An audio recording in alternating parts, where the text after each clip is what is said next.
অনেক হুজুর মসজিদে বসে একাত্রিত থেকে যায় একদল আবার বলে হুজুর জোরে করে মসজিদে বসে থেকে যায় আছে আছে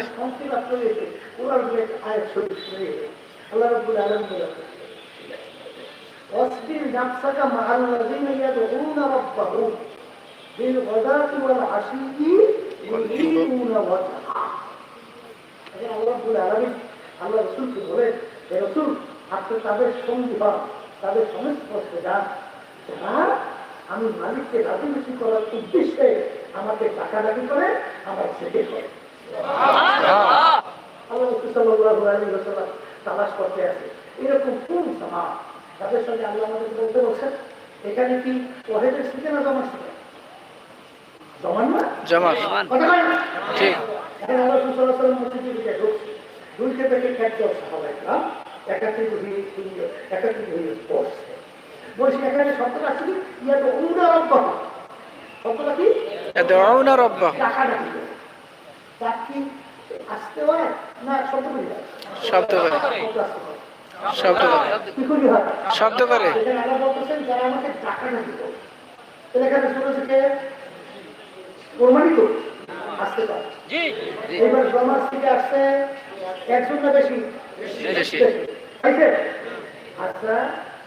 যারা আমাকে রাজি খুশির উদ্দেশ্যে আমাকে ডাকাডাকি করে এখানে মসজিদ পাওয়া যাবে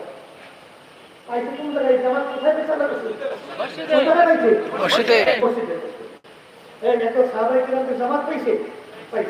আবার জিকির জোরে করতে পাইছে আবার এত জোরে চিল্লেই করিয়ে না এরা কিন্তু আবার কি করতে হবে মধ্যমা কতটা কি মধ্যমা ঠিকভাবে কি ঠিক এই জিকিরের মাধ্যমে কলম কি হয় পরিষ্কার হয় যারা নাকি ওষুধ ব্যবহার করবেন না এক পরীক্ষিত ভাষা কলমের লোক চাইতে চায় না ঠিক চায় না আর কলমের লোক না গেলে আপনি জিনিসকে ঢুকতে পারবেন না এই জন্য আমার করতে বলবো কলমের লোক দূর করার জন্য মসজিদে আমার জন্য রহমতুল্লাহ হাকিম আসলে ফারুক রহমতুল্লাহ আব্দুল কবির সামুর রহমতুল্লাহ হাকিম রহমতুল্লাহ যারা বা হিন্দু সব দেখবে সব তারা হইয়া এই শহীদ হইয়া আল্লাহ খাস বন্ধকে সংস্পর্শে যাইয়া তাদের পরামর্শ অনুযায়ী তারা আমল করিয়া কল পরিষ্কার করার চেষ্টা করছেন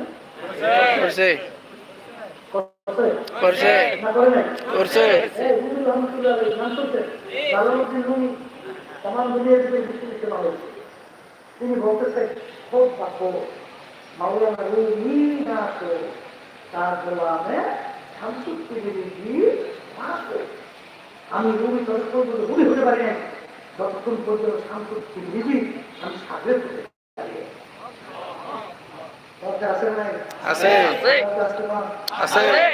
আগুনের কাছে আগুনের ধাপা বড় হয়ে কাছে লাগে আল্লাহ জাকিরের কাছে যখন তখন আল্লাহ রাস্তা তাসি আপনার ভিতরে এইটাই বাস্তবতা এটা কি বাস্তবতা আল্লাহ বলছেন অপূর্ণ মাসাদিকিন গুরুত্ব জ্ঞান হয় না সবাতে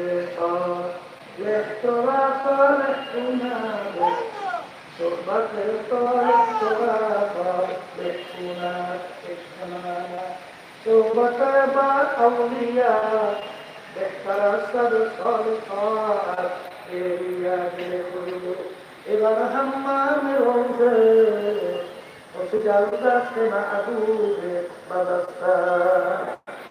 মাটির টাকা গোলাপ ফুলের ঘেরা আছে জিজ্ঞাসা করে মাটির টাকা যদি কোনো গোলাপ ফুল না কোনো আম্বার তোমার এত সুন্দর কেন ঘেরা আসে মাটির টাকা উত্তর দেয় আমি কোনো আম্বার আমি কোনো সুগন্ধ কিছুই না আমি এত মাটির টাকাই তোমার থেকে এত সুন্দর কেন ঘেরা আসে বলে আমি ছিলাম